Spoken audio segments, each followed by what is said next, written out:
Get ready for That Football Show with those fantasy guys. Hello, welcome to That Football Show with those fantasy guys. And we are those fantasy We guys. certainly are. This is the week number 8 edition of That Football Show with those fantasy guys, better known as TFS. You see it right there. Hashtag trending. Jay, take it away. What is hashtag trending this week?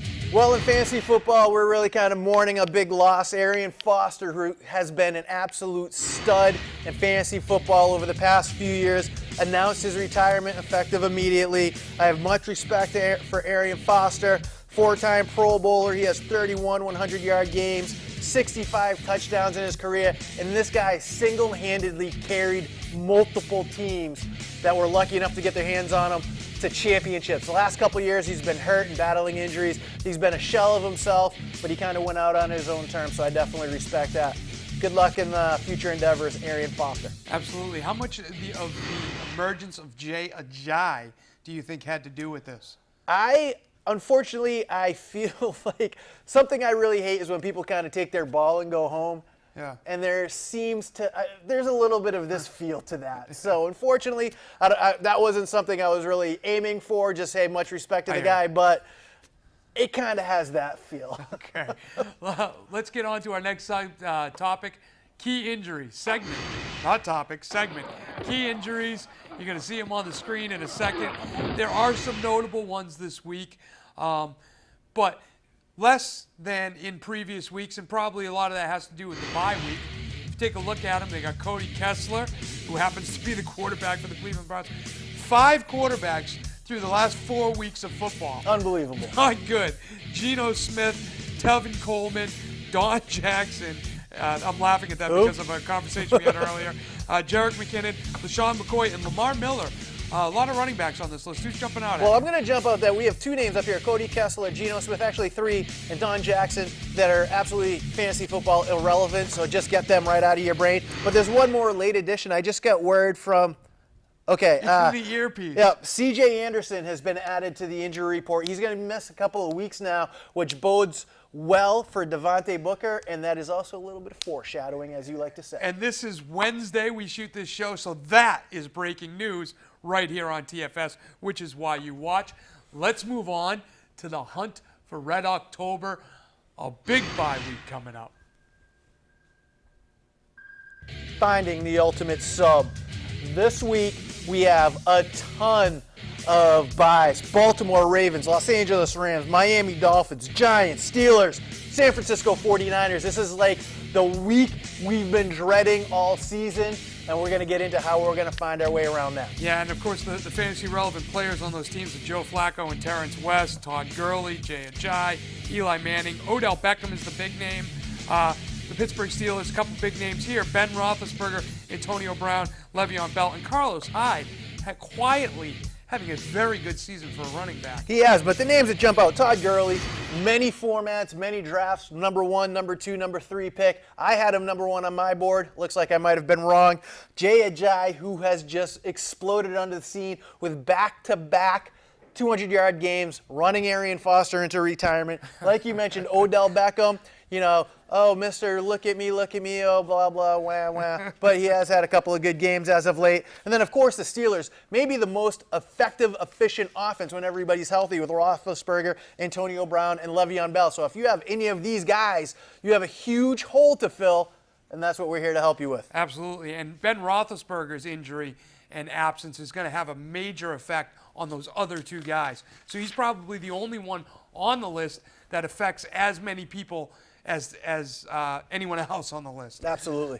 So let's move on, Jay. Let's get right into it. Tell us who you had last week. Last week, I went out and I told you Chris Conley, wide receiver, St. Louis Rams, pick him up for your hunt for Red October. Oh, look at that touchdown.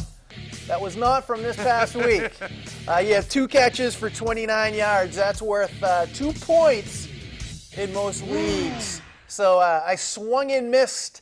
That's something. It happens. That's also a bit of foreshadowing. Yeah, you know, it happens from time to time on TFS, not often, but when one of us misses, the other one usually backs it up, and that's what I did for you. Well, I appreciate that. I got your back. Nice. And not only do I have your back, I got it with a Tampa Bay Buck. Woo! Last week I told you that with Doug Martin still coming back from injury, Jacquizz Rodgers would again be a touch beast. And he was. He touched the ball for more than 26 yards. He had 26 carries for 154 yards, and has a great matchup again this week versus Oakland.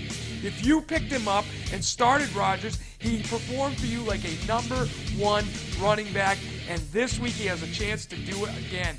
If Martin is out, you can fire up Rodgers as a nice number 2 back this week, filling in admirably. Admirably? Yes. I like it. Goodly. He's filling in goodly for Doug Martin, who, like I said, is probably going to be out again this week. And just so nobody forgets, Jacquizz Rodgers, somebody we talked about in week 3. Yeah, we've been talking about him for a while. Getting Bucks in on the show, I'll do that whenever I can because I love those mighty Bucks. So, Jay, tell us, how are you going to rebound from last week's performance? Give it to us. Oh, I'm going to come back at you hard this week. If you have Odell Beckham Jr., if you have Antonio Brown this week, you have a huge void to fill, and I got just the guy that's going to fill that void for you. Brandon LaFell, wide receiver, Cincinnati Bengals, going against the Redskins, who are just a hot mess all over the place. He has 5 targets in each of the last 2 games and a touchdown in each. So what I'm talking about, if you're trying to replace Antonio Brown or you're trying to replace Odell Beckham, if you can get 5 solid targets against a shaky defense and a touchdown, you're going to be able to replace that and just go with the team that you have around that. So I say Brandon LaFell is this week's hunt for Red October. Yeah, and Jay, in the last 3 weeks, LaFell has 4 receiving touchdowns. So he definitely has the attention of Andy Dalton, which is what you want when you're picking up a receiver. And that is great because the defense has the attention of A.J. Green, Right on. which allows this guy to get open and make plays. And it doesn't seem to be slowing A.J. Green No, down it does not. any bit. So, like I said, when one of us slips, the other one's got his back. I love your pick so much that I'm going way out on the limb to this Woo! week. You know, I think 2 weeks ago now, I told you that Brock Osweiler might be your ticket to the fantasy playoffs. He has looked horrible ever since. But here we go. In week number 8, there are a ton of quarterbacks on byes. Complicate the fact that the number 2 receivers have tough matchups. But this guy that you're looking at right here, I'm going to begin with him. Brock Osweiler on the season has 158 completions for 1,533 yards, 8 touchdowns, 8 interceptions, and has looked more like a backup filling in than a multi-million-dollar starting quarterback. $72 million. Man, that burns. I'll tell you what, though. In his contest, he can't seem to find get his best wide receiver involved. He seems to be allergic to the deep pass. He seems to have an overall lack of understanding of this offense. He looks incompetent. So why am I picking him for this spot right here? I have no earthly idea. When I If- saw that name, I was like, what are you talking about? This guy looks terrible. If you've heard it once, you've heard it 1,000 times. Fantasy football is all about the matchups. And this guy has got a great one. I'm doubling down on Brock Osweiler, and this is why. This week begins the Brock Osweiler comeback tour of 2016. The Lions travel to the Texans this week, and the Lions, in their 31st ranked passing defense, are allowing 258 yards per game through the air and 18 passing touchdowns through 8 weeks of football. If Brock can't get it going this week, he'll probably lose his job. And based on that motivation and the fact that he's playing one of the league's worst passing defenses, I'm going to roll with Brock this week. And if you don't like Brock Osweiler, I got another name for you, Jay. Well, let me just jump in here Please do. 1 second. You did mention Osweiler as someone that you could ride. I respected that call. You noticed that you mentioned their matchups coming up in the next few weeks. Very good. You noticed how soft their schedule was. Since then, Like, literally, the only person in the world that can make DeAndre Hopkins fantasy football irrelevant seems to be Brock Osweiler. Last year, Hopkins was a top 3 wide receiver with literally no quarterbacks. 5 quarterbacks, terrible quarterbacks, journeyman quarterbacks, backup quarterbacks, third quarterbacks, and he was a stud. He carried me to a championship. And now they go out and get a quarterback, and he makes DeAndre Hopkins irrelevant. That's all I got. Brock Osweiler's just getting acclimated. Okay, all right. He's just settling in. Listen, Well, they invented the forward pass a few years ago. He should be up to speed. like I said, if he can't do it this week, he's in dire straits with his team, and I think that will motivate him. I hope it will motivate him because he has got a great schedule, and if he fails to be fantasy relevant here against the Lions, who have allowed 18 passing touchdowns, he's never going to do it. I can't wait to revisit this segment next week. Now, like I said, if you didn't like Brock Osweiler, you're going to hate this suggestion because now I'm going to tell you that you should go out, add, and start. Are you ready? I can't imagine. Ryan Fitzpatrick. Oh, my Lord. Ryan Fitzpatrick on the season is 136 completions for 1,500 yards, 6 touchdowns, and 11 interceptions. 11 interceptions. He was benched for ineffective play, but finds himself back in the starting position due to an injury to his backup. Now, Fitz pulls a dream matchup in which he could revive his good name in fantasy standings.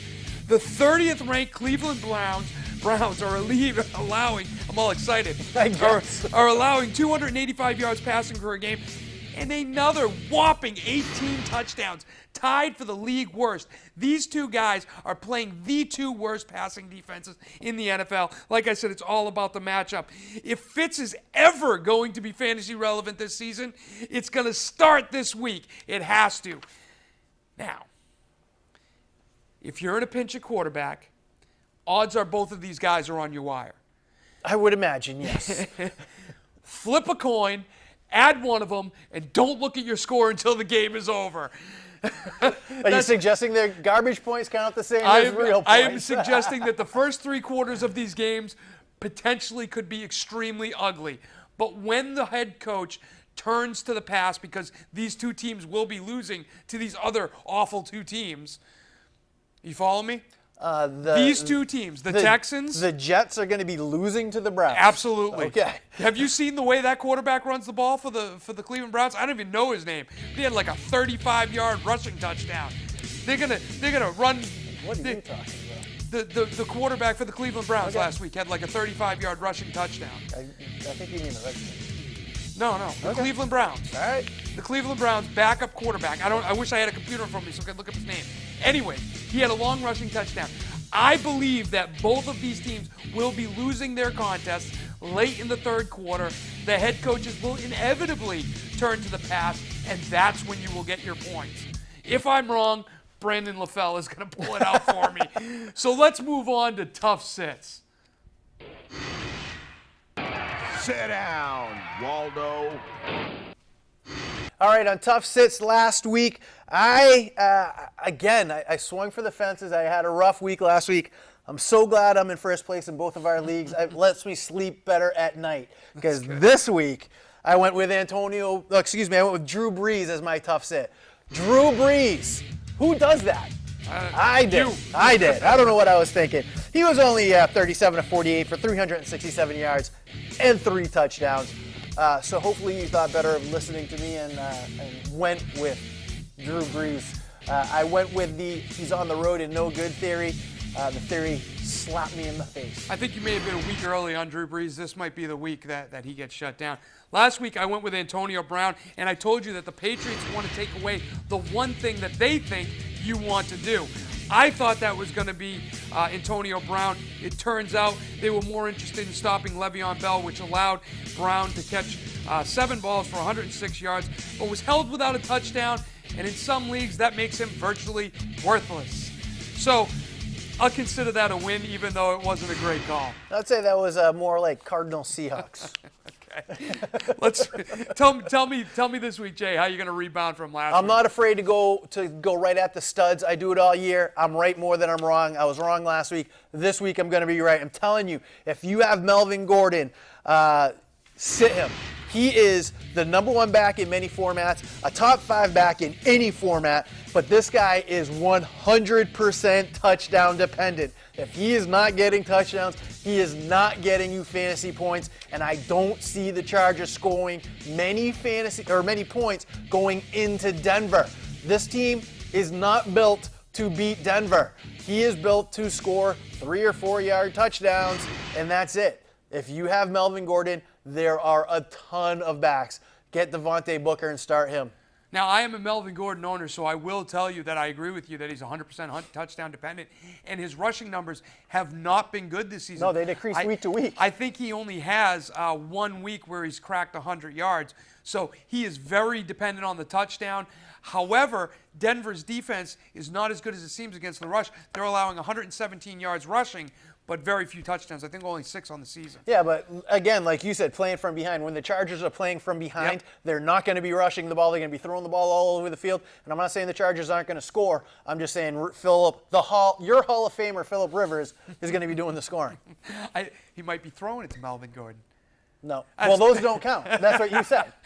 That's wishful thinking from a No, Melvin what Gordon you said owner. is, if you're a running back, receiving touchdowns don't count. That's what I said. And you That's said, what you I don't said. think you understand how this works. I don't think you So do. which is it? Oh, Is it what I say or is it what you say? When it comes to fantasy football, Well, when it it's comes obviously to this what I topic, say. exactly. This week I'm going to go with Calvin Benjamin. On the season, he has 29 catches for 394 yards and 4 touchdowns. But those numbers should be a lot better. He has over 50 targets, so he's pulling down roughly half of the catches. Now, this week they play an Arizona team that only allows 200 yards passing per game and has only given up 5 receiving touchdowns to wide receivers.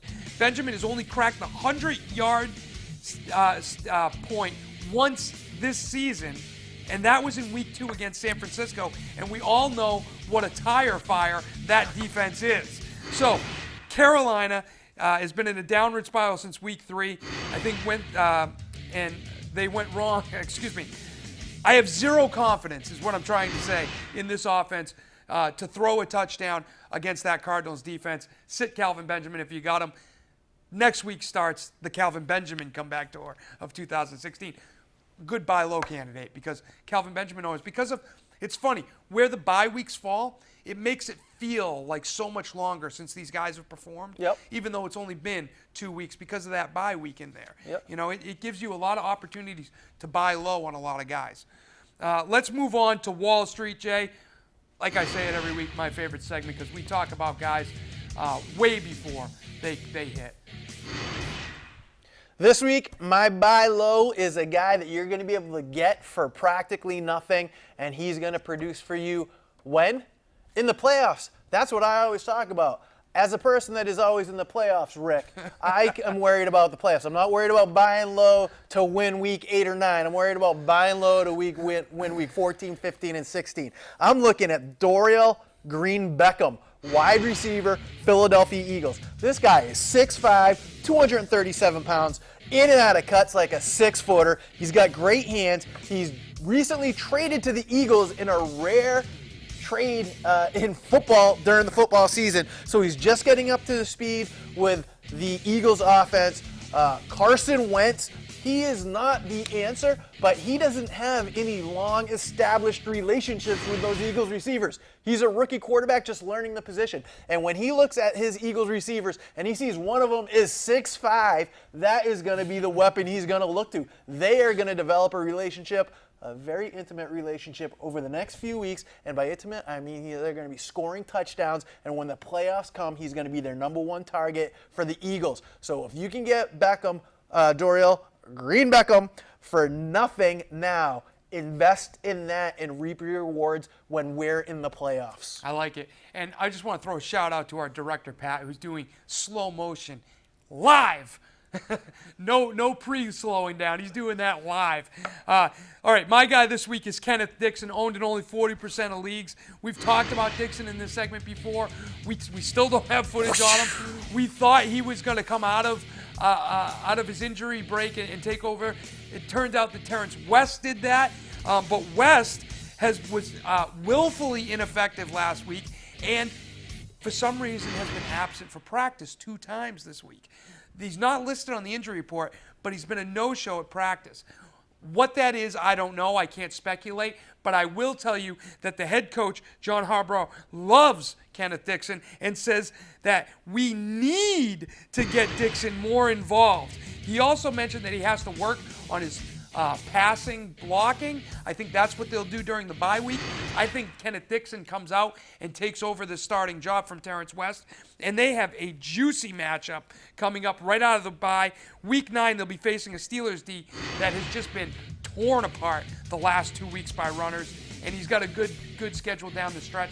This is a guy, again, you can get very cheap because he's on a bye this week. But I think he comes out, and if not week 9, week 10, he's the starter. I love the pick again because I'm playing for playoff games, playoff wins. This is a guy you can get now that's going to have results. Maybe it's not week 8, 9, 10, but 11, 12, 13, 14, boom, that's when he'll be there. Now on to the Facebook question. Jay, I'm going to go ahead and read this one to you.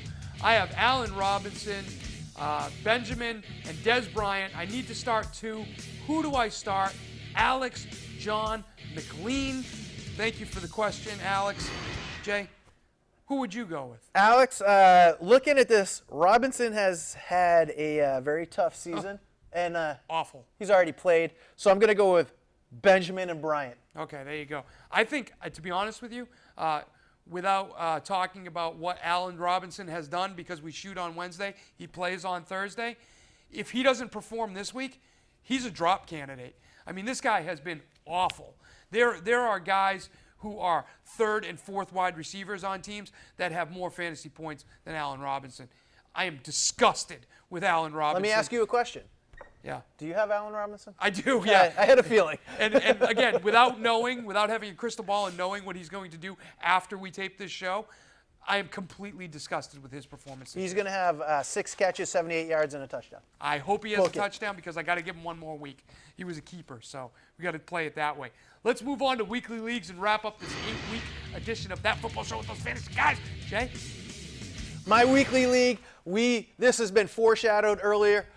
We told you that there was an injury to C.J. Anderson. He's going to be out for a couple of weeks. What that means, you're going to get a steal with Devontae Booker this week. His pay is going to be very low, and he is going to be worth every penny against the woeful Chargers defense, the chokeaholic Chargers.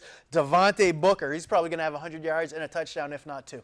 Yeah, I love that pick, and last week I almost had him as my buy low, and I wish I had inserted him now, knowing that what I know. But even before this injury, he was starting to take touches. Oh, away yeah, from he was C.J. definitely Anderson. chipping away at that starting job. So I think this is a great pick, and you can get him cheap, which is important in weekly leagues. Yeah, you're not going to be able to pick him up in a league. He's Right. owned in way too many leagues, but in a weekly league, his dollar value is going to be such a value. He's a must start. That's all the time we have for That Football Show with those fantasy guys. We are those fantasy guys. Good luck. Come back next week. We're at the halfway mark. It's a huge episode to know who's buying, who's selling, who's front running, who's giving up. Don't be that guy that doesn't put in your lineup because you're 1-6. Right, and I forgot to mention, check us out on Facebook, search TFS and look for The Shield. We'll see you next week, everybody. Good luck. Week number 8.